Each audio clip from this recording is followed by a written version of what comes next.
Hi and welcome to our next topic, which is polysystems, descriptive translation studies and norms. Okay, so just an outline to start with as usual. We're going to be looking at polysystems theory as developed by Ibn Zohar, and this relates specifically to translated literature. So with polysystems theory, you need to remember that this is a theory developed to help us study translated literature. Descriptive translation studies, which focuses on the work of Gideon Toury, which emphasises our need to research translation phenomena. So similar to what's been done in literary studies in the past, or what had been done in literary studies in the past up until this point, to actually analyse sets of text or corpus of texts to find out what's going on in those texts. Then we're going to move on to look at norms, which is directly linked to descriptive translation studies, or DTS, as I'll refer to it from this point on.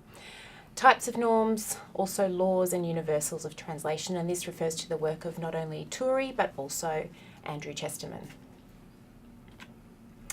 So what we've got here is a slight changing in the focus in translation theory. So we're still kind of on the same page as we were in the previous seminar that looked at functional approaches and scopos.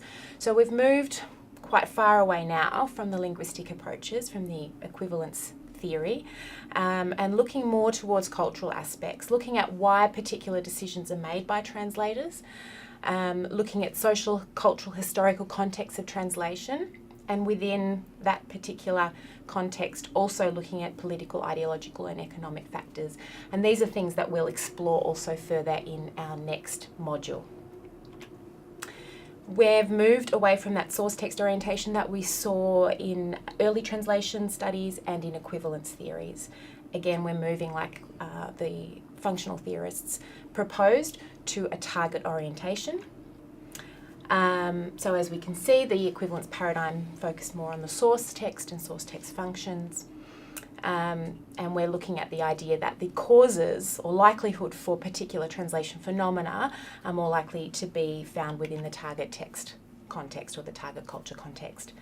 We're also moving away from the prescriptive approaches of what you should do when you translate to descriptive approaches which describe what happens in translation. And this also provides us with the possibility to study translation empirically, so that means basically doing research and having findings, and this should allow, we hope, for an objective analysis of translation, but this doesn't always happen, and I'll go into that as we proceed on in this seminar. So let's start with polysystems theory, which can also be referred to broadly as systems theory. So as I said, we're drawing on the work of Ibn Zohar, and I've given you a little picture of him to look at here. This theory comes from 1978, and what he did was basically to come up with this idea that a culture is made up of a polysystem. Poly meaning many, system, you obviously know what that is.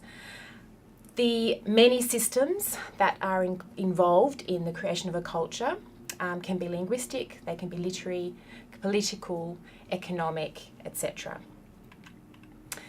The literary system, which is the one that Ibn Zohar focuses on, is revealed to be dynamic. And of course we know that, just anecdotally. Trends come and go. The type of literature that we develop changes and evolves through time. And also literature interacts with other systems. So literary can be a political response. A writer can be writing about a topic that may be in some way responding to a political or historical situation. We also create literature around particular aesthetic trends that develop. So it always occurs within some kind of system, and that's the point that Ibn Zohar is trying to make here.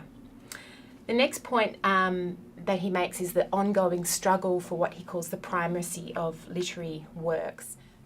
Ibn Zohar also made the important point that translations travel from one source culture to one or many target cultures, and the position that they occupy within the polysystem of the source culture may be different to that which they occupy in the target culture or one of the many target cultures.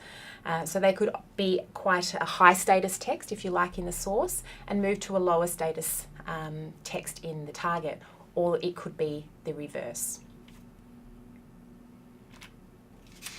So when we look at this idea of primary versus secondary status, we're looking at where that text sits within the literary poly system. Now remember, this status isn't fixed, it can change over time, and this certainly does happen. So when a translated work has primary status, that means it can be important in shaping the target language, the target culture, and the target literature. And this happens, for example, when a literature is still young or in the process of being established, when a literature is weak or peripheral, and when there's a literary vacuum or a historical turning point. So for example, young literatures which haven't been developed, may take inspiration from new forms of literature via translation. And we saw this already happening in the Romantic period, for example, in Europe, where a lot of texts were moving between cultures or amongst cultures via translation. New forms of literature were then picked up via translation and then adopted in that target culture. So the example I can give you is Finnish 19th century literature, which used models of realist novels in Britain and France. And we'll be looking at some more examples of this in our workshop. When a literature is weak or peripheral, for example, we might have a small nation or a language within a larger nation, which is in some way subordinate, and weaker literatures might take more translations in because they need different forms of literature to supplement the types that it might lack. Okay, and we also can see that when there's a historical turning point, and there are countless examples of this throughout history. The example I can give you is in post-World War II Germany, when the Allied forces in particular wanted to create literature for children, which had no connection with the atrocities that had happened during the Second World War. And so what they did was, via translation, they brought in works particularly from other Anglophone countries, but works that had nothing to do with this subject matter, I guess, that those World War II children who'd grown up in that environment had to deal with. So translation was able to enrich that particular culture and the needs that it had at that particular time. So if the translation occupies a primary position, this means if it's given high status in the target culture literary poly system. So for example, we might have a Chinese text being translated into the Australian literary poly system, and for whatever reason, it might occupy a primary position. This is only an example, that's not necessarily the truth. So that translation, the way that translation is handled by the translator, it might be more source text focused, which means it might employ more foreignizing strategies. So the culture, given the high status of translation, might be more open to strategies which distance that text from the models that the target culture is used to receiving. Along the same vein, it might be innovative, forming new models, new ways of reading, etc. And often the translators that are chosen in poly systems where the translated literature occupies a primary position might be quite well-known figures, again giving higher status to these works in translation. If translated literature has secondary status, it means that it has what we would call a peripheral position in the poly system.